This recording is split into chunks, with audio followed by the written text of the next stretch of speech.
Hey everyone, welcome back to the channel. Today we're going to be talking about the stock market and how it's performing leading up to April 2nd. If you don't know, April 2nd is Trump's Liberation Day, where he will be announcing all of his tariffs, basically which countries, which products, what rates, etc. And obviously the market has been very volatile leading up to this day, and we've seen a lot of volatility, mostly to the downside. And today that trend kind of continued, but there was a twist, and I'm going to try to break everything down in simple terms. So even if you're a newer investor, stick around. Hopefully you'll learn something new today. Let's just get right into it. All right, so I've pulled up the stock screener for the day, and you might be thinking why everything's green when the thumbnail kind of suggested otherwise. Well, you see, the stock market did have a very, very strong recovery, and I really do mean that. It opened very deep in the red, and it was looking like it was going to be another disastrous day. We were hitting new lows by the minutes, but we ended up doing a complete reversal and ended up in the green. And really, the only red names are the Mag 7s, which consist of Nvidia, Microsoft, Amazon, Tesla, Meta, Google, and Apple. Apple is the only one up, but we'll get to that in just a second. So the Max 7 do continue their downwards trend. They are some of the worst performing stocks year to date, along with the rest of the tech sector. And really, it's just been kind of a trend this year. We are seeing a rotation from tech into more, I guess, safe stocks like Walmart or like a Coca-Cola, stocks like that, which are more safe if we do end up going into a recession. And there is some chance that we end up going into recession. Trump has said himself that he is okay with doing that as long as it means our country is better off in the long term. And you can interpret that how you want, but he's basically saying that he doesn't care about the market right now, and it's all good with him if we drop another, let's say, 10% from here. Now, I do want to quickly transition into the indices while we're talking about it. As you can see, at the beginning of the day, we did have this big drop, and the S&P went below 5,500 for the first time since, I believe, last week, where it briefly went below 5,500 and into 10% correction territory. And it was looking like it was going to be all good from there, and we kind of start rallying up, but today we did go below that once again, and it was looking really bad. But as you can see, we did slowly climb our way into the green by the end of the day, which to me is pretty amazing. But I guess it's showing that there are some buyers and some believers that April 2nd might just be a nothing burger, and we all overhyped it for absolutely nothing. And really, the tariffs won't be that bad, or Trump figures out some way to find a middle ground with other countries. And yeah, and the Nasdaq was down very slightly. It was down about 2.5% in the morning, which, if it's continued that downwards trend, could have been one of the worst days for the Nasdaq in 2025. It's already had many really bad days, and luckily today wasn't another one of those, as it did end up climbing its way up and almost ended in the green. And the Dow was up a nice 1% today, showing you that the more safe stocks, which the Dow primarily consists of, are kind of getting a bid right now.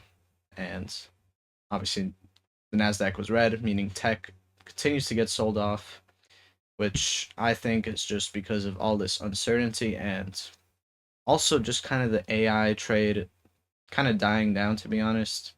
There's so much momentum back then, but now people are too focused on tariffs, and objectively, tariffs are not good for semiconductor stocks, especially because obviously, if the semiconductor exports get tariffed, the companies aren't producing as much revenue as they could be.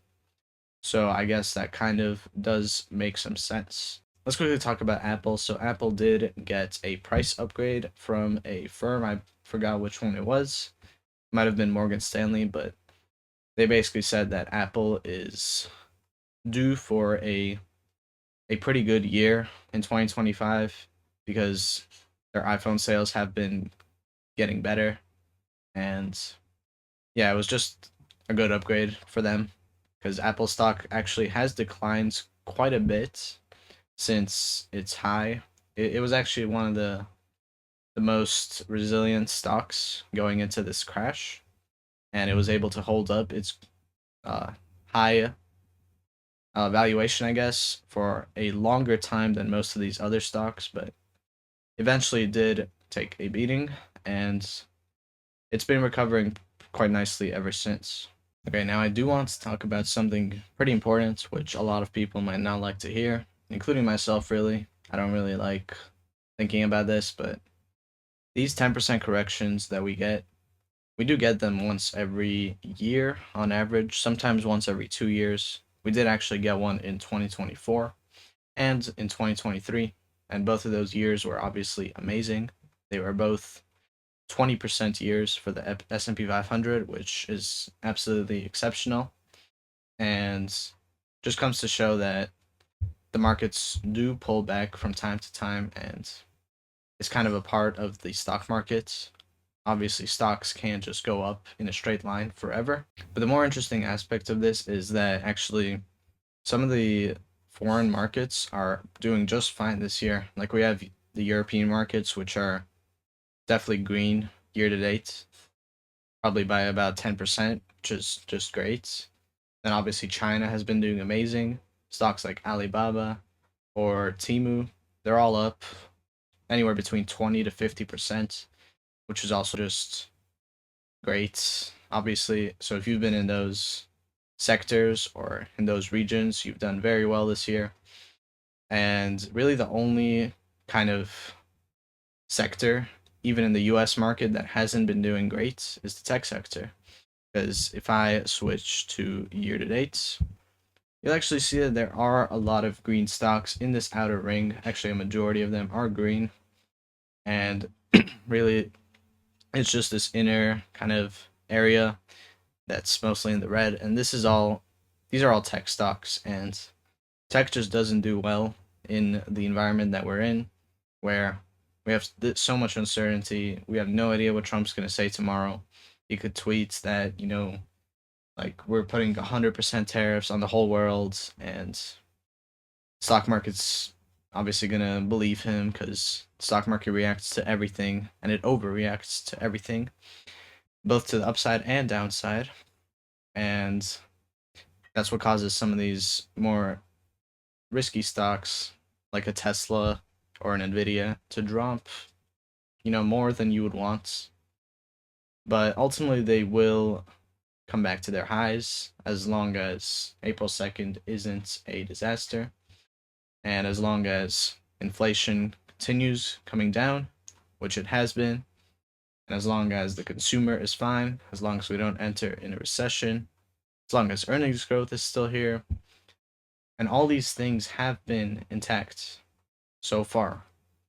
A lot of companies that have reported earnings have done amazingly. I believe there was a statistic where it was like 75% of companies in the S&P 500 beat earnings on both earnings per share and revenue, as we like to call it, the top and bottom line.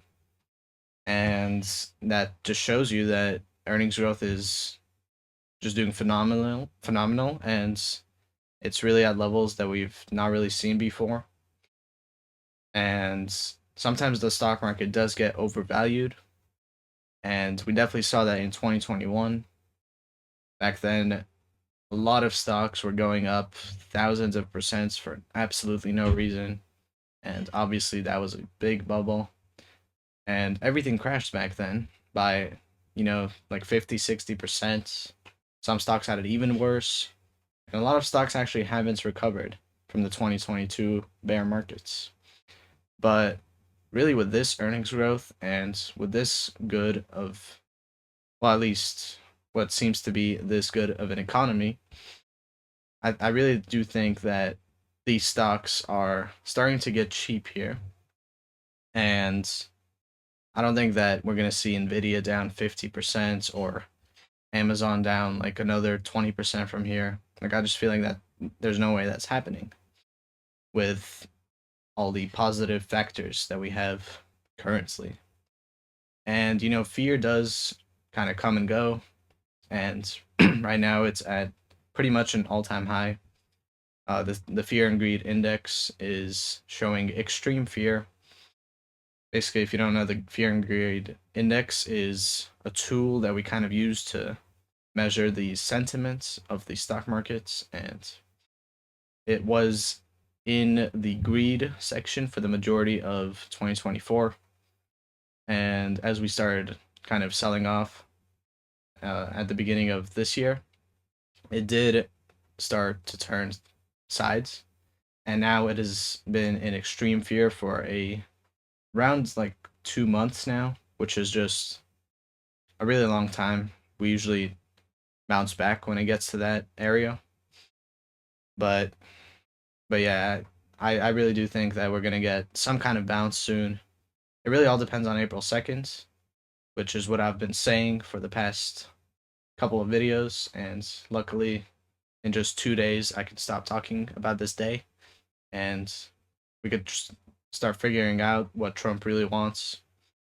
Hopefully, it doesn't cause chaos, and he tries to resolve things peacefully and in a way that doesn't harm us or any other countries, especially our allies.